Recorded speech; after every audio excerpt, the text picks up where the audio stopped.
Сүйгені үшін түрмеге отырған қыз. Ол жігіттен басқа жан құрып қалды ма? Әй, 12 мүшесі сау еркек толып жатыр ғой. Өлсем де ол соқырға сен қызды бермеймін. Деген анамның айқайына мен жылап бөлмеме кетіп қалдым. Жақында ғана жасым 18-ден асты. Енді мен үлкен қызбын. Не жасағым келеді, оны өзім шешемін. Анам мектеп кітапханасында жұмыс жасайды. Әкем мектепте технология пәнінен сабақ береді. Жағдайымыз жаман емес. Біреуден кем, біреуден жоғары. Жастайымнан сабаққа ынтам болмады. Теледидардан бай әйелдерді жиі көретінім тағы бар. Болашақта бай болып, шалқып өмір сүргім келетін. Сол үшін де 14-15 жасымнан бастап сабақ емес, байлыққа тез жету жолын іздей бастадым. Әкем мен шешем ұрсып жүріп мұғалім оқуына ақылыға түсірген еді. Үйде 5 ағайындымыз. Үлкені мен, қалғандары кіші. Ол қызы аралас 4 бауырым бар. Тұңғыш немересі болғандықтан ба, атам менің сөзімді сөйлеп, ерке әрі қыңыр мінезді болдым. Әке шешемнің арқасында студент деген атым бар. Бірақ күнде көше қыдыру. Сұлулық деген қыздардың соры ғана. Дейтін сөздер маған, мен сияқтыларға арналған. Группадағы байдың ерке тотайларына еліктеп, атамның зейнетақысын алатын мен, олардан кем болмай, әзер дегенде ол қыздардың қатарына қосылдым. Байғұс анам ауылға барған сайын әбден ұрысса да, басыма сана қонбады. Атама еркелеп жүріп, бар ақшасын сыпырып, онан қалды, малды сатқызып, біраз ақшаны алып кетіп, бір айға жетпей жұмсап жіберетінім тағы бар. Ақшадан қиналған мен, группадағы бай қыздардан тығылып жүріп, түнгі клубта жұмыс жасауды жөн көрдім. Ел қызығатындай түрім бар. Мүсінім де тартымда. Кез келген жерге барсам, дереу жұмысқа қабылдайды. Бай группаластарым бармайтын түнгі клубқа барып, даяшылық жұмысқа қабылданғанда, қатты қуанғанымды жасыра алмадым. Ол жерде кафеден қарағанда жақсы төлейді. Бастапқы күннен бастап-ақ жігіттер жағы көз сүзе тиіскендері де болды. Алайда мен олардың біреуіне де қарамадым. Мені жұмысқа қабылдаған бастығыма есім кетті.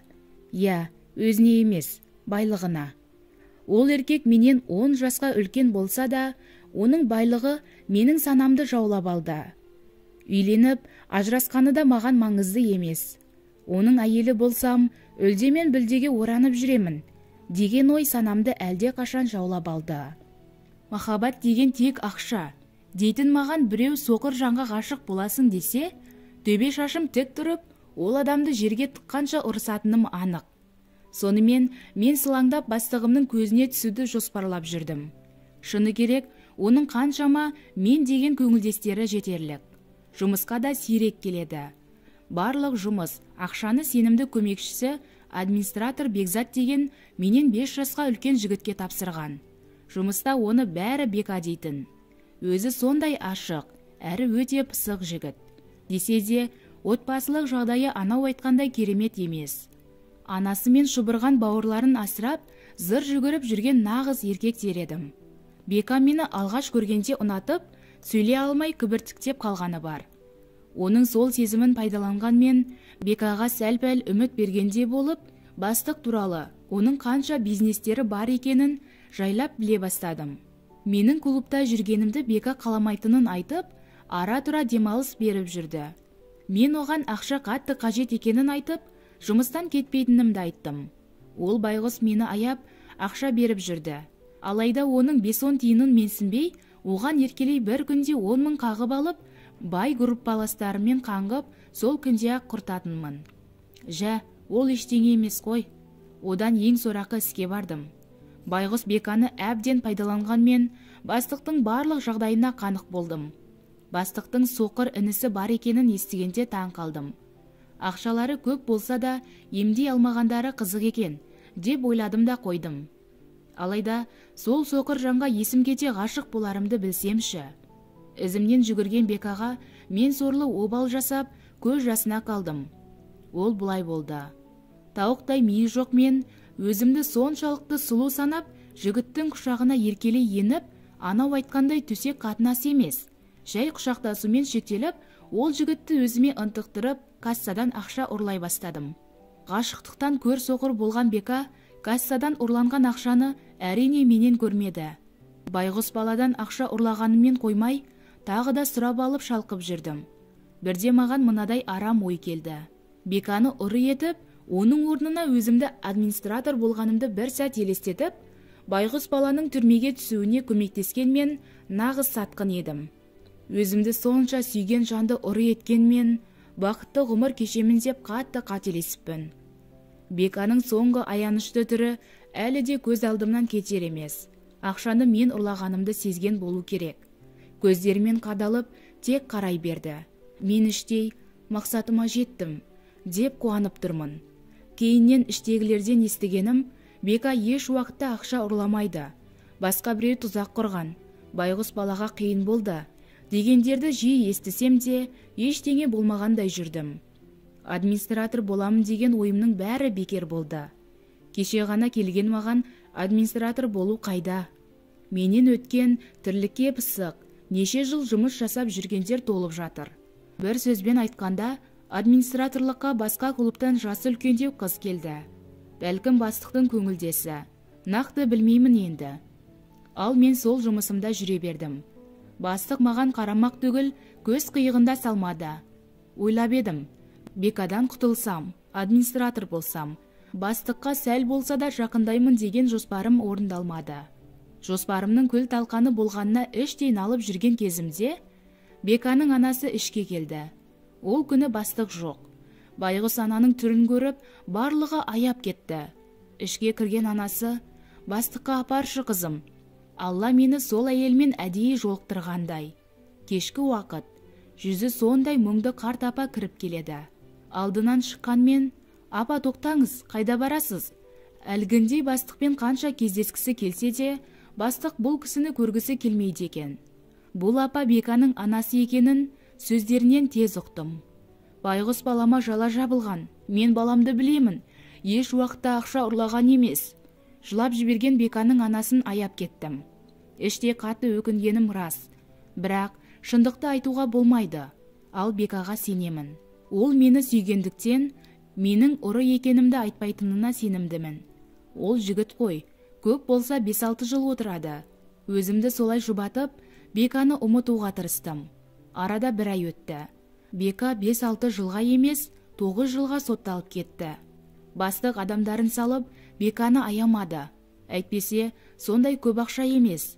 Ал Беканың көрген күнін мен де көретінімді білгенімде, әттең, жазықсыз жанның көз жасына қалмас едім. Я, өзімді кінәлі сезініп, анау айтқандай көп жүрмедім. Өйткені, бар ойым бастыққа қалай жақындаймын деген ой. Санамнан кетер емес. Түнгі клубта даяшы болған менің сабағым нашарлап кетті. Ақша беріп әйтеуір деканның аузын басып жүрдім. Бірде бастық үйіне шағын жиын өткізетін болып, мені сол жерге даяшылық қызметке жіберді.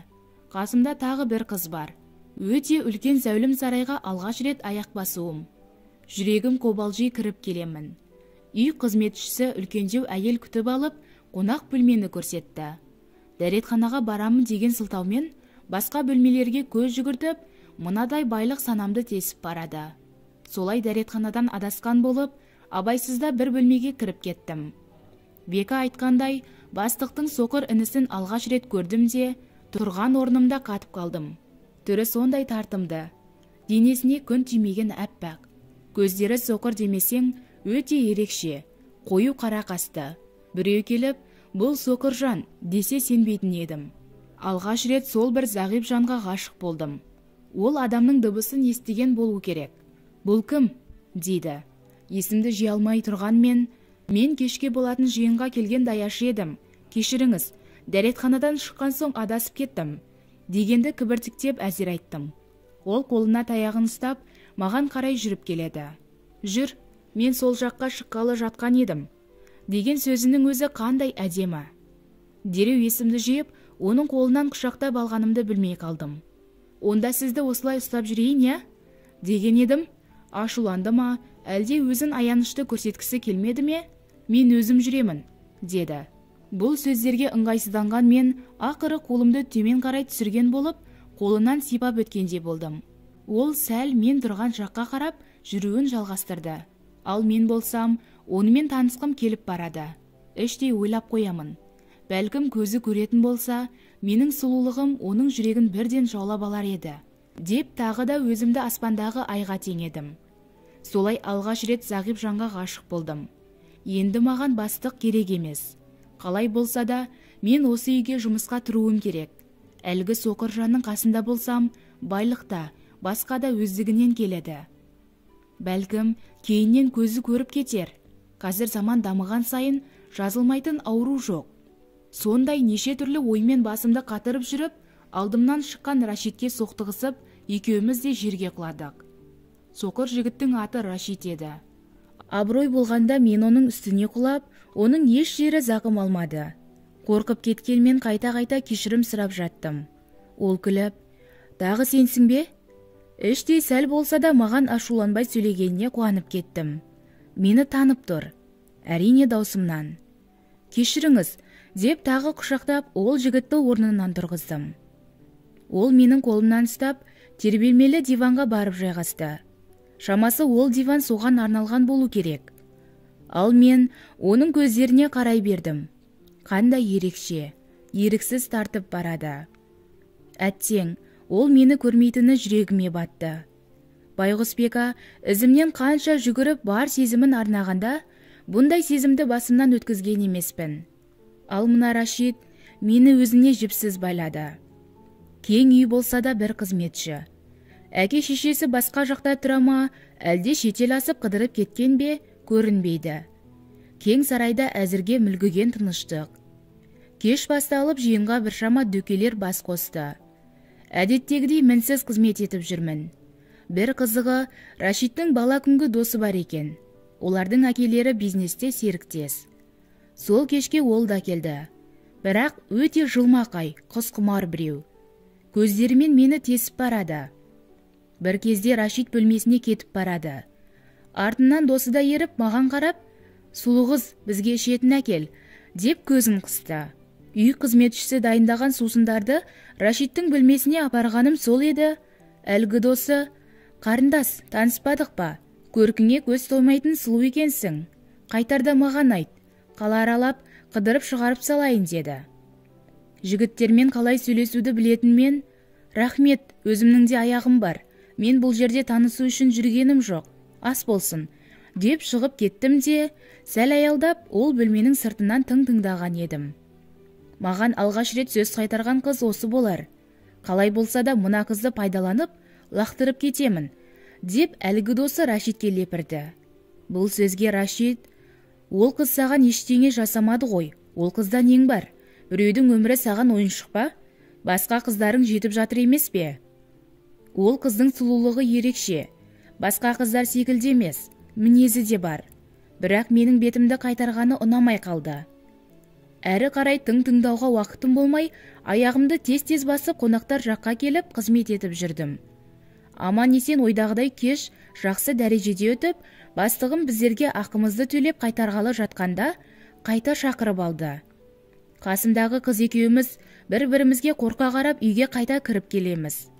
Екеумізде де бірдеңе дұрыс жасамадық па деген ой. Ал мен әлгінде Рашидтің досына сөйлегенім үшін шақырып жатса, енді не болады деген қорқыныш бойымды билеп, бір сәт бәрінен айырылғандай болдым. Үйге кіргенде Рашид пен бастық диванда отыр. Қасына барған біздерге, «Бүгін ініме қызмет еткен кім?» деген бастықтың сөзінен селт еттім.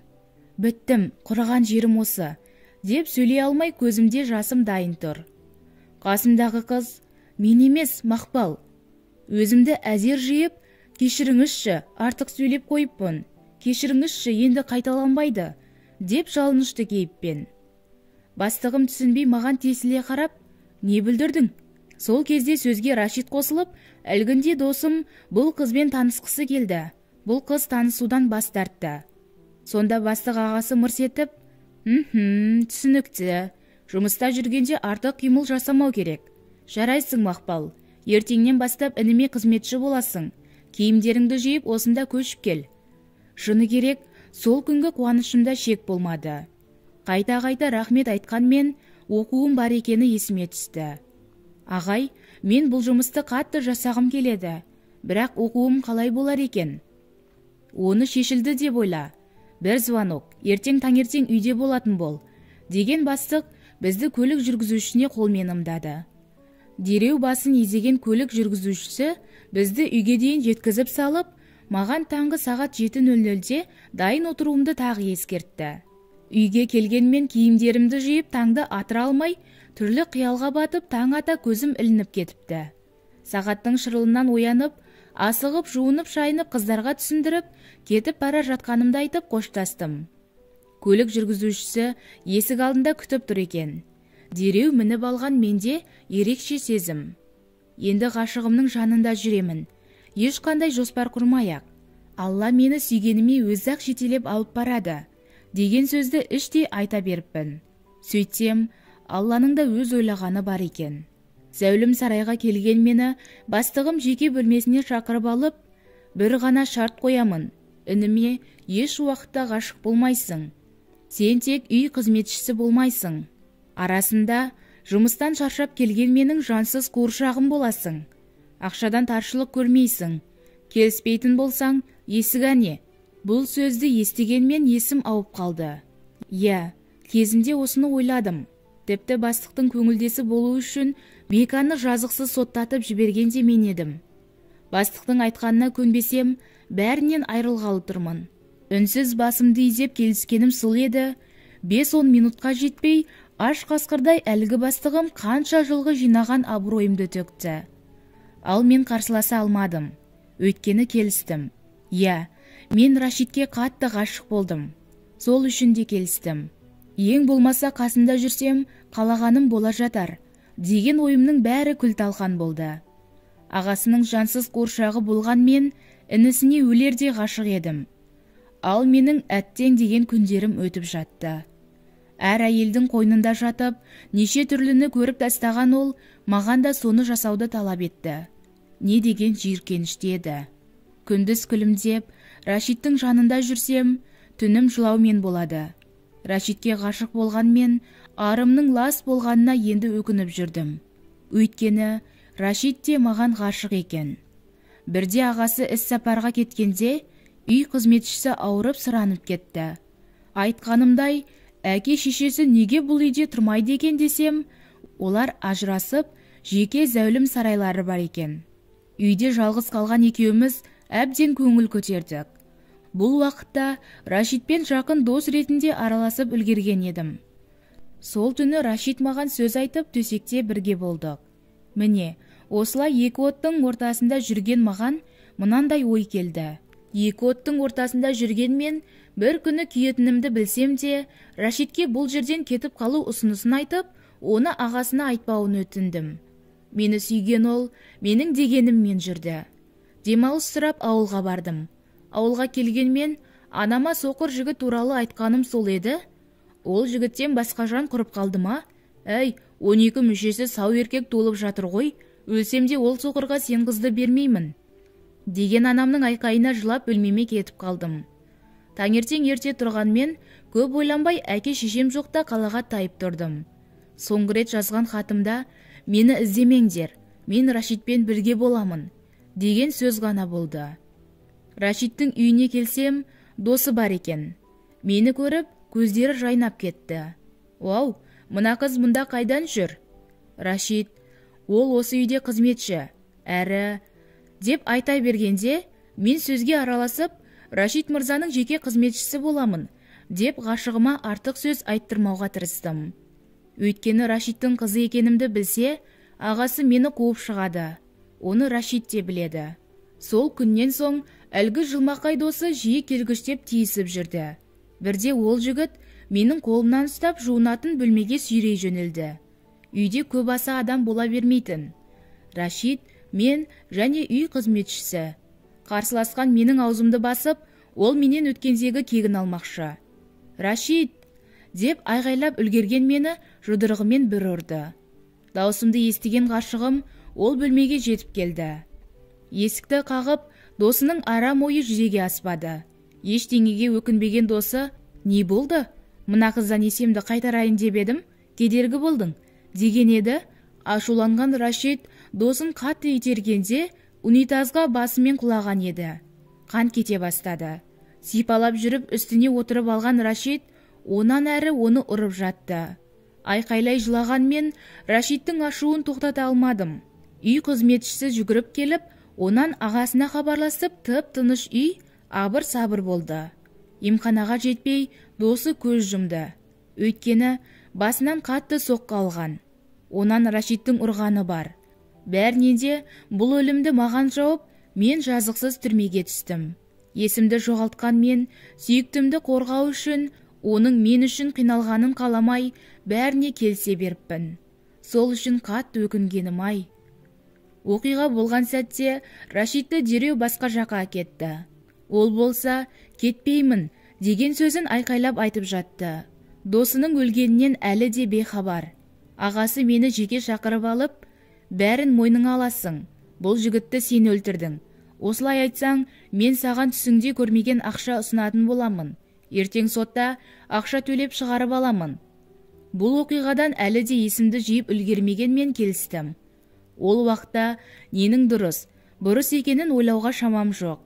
Солай қолыма кісен салып, 19 жасыма жетпей істі болдым. Рашидтің ағасына сенгенім тағы бар. Бұл жаңалықты естіген әке-шешемнің жағдайын айтып жеткізу қиын. Мені түрмеден құтқару үшін бәрін сатып, қарыз алып ақша ұсынғанның өзінде 9 жылға сотталып кете бардым. Негізі, қайтыс болған жігіттің әке-шешесі өте беделді кісілер. Мені 20 жылға істі болуыма біраз ат салысты. Алайда мені қорғаған адвокат менің 18 жасымда өзін қорғау мақсатта абайсыз өлім болғанын айтып, 9 жылды әрең алып берді. Түрмеге түскен күнімнің өзі күн болмады. Ұлынан айрылған отбасы адам жалдап мені қинаумен болды. Ең ауыр алған соққым пышаққа түскенім болды. Сол бір 9 жылымды есіме алсам, есі ауған адамдай жылай беремін. Бәрінен де Беканың жазықсыз сотталып кеткені жиі есіме түсіп, өзімнің де сол жағдайды өткізгенім Алланың маған берген жазасы болар. Әрбір жас қосқан сайын көрген қорлығым тағы бар. Өмірді түсінгенмен тез есейдім. Бәріне өзім кінәлі екенімді ұқтым. Түрмеден шықсам, ең бірінші Бекадан кешірім сұрау болды. Арада қанша жыл өтті. Мен 27 жасқа толғанымда түрмеден шықтым. Жай ғана шықпай, ана болу мүмкіндігімнен айрылдым. Я, айтпайын десем де. Өлген жігіттің әкесі ақша беріп мені түрмедегі күзетшілерге білгенін жасатты.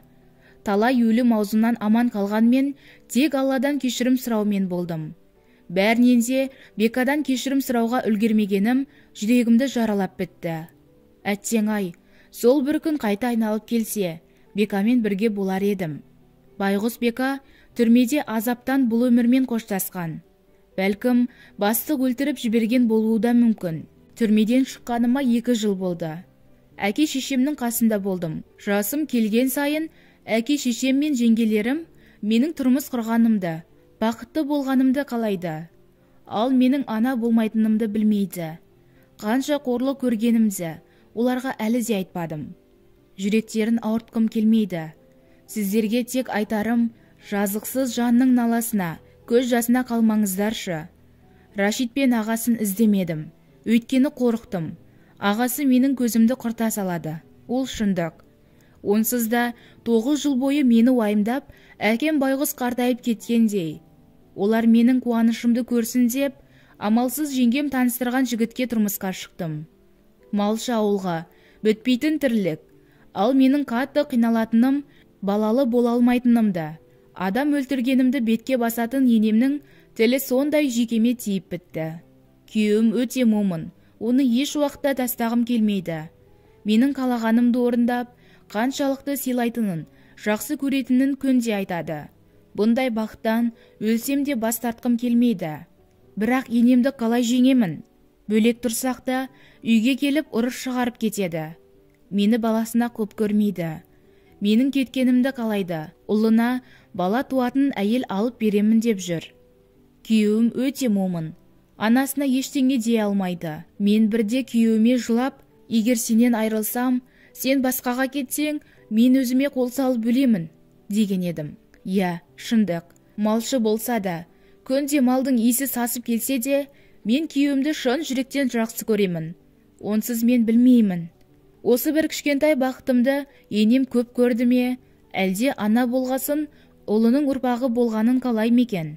Әлде мен тағы да өз бақытымды ойлап өзімшілдік жасап жүрмін бе?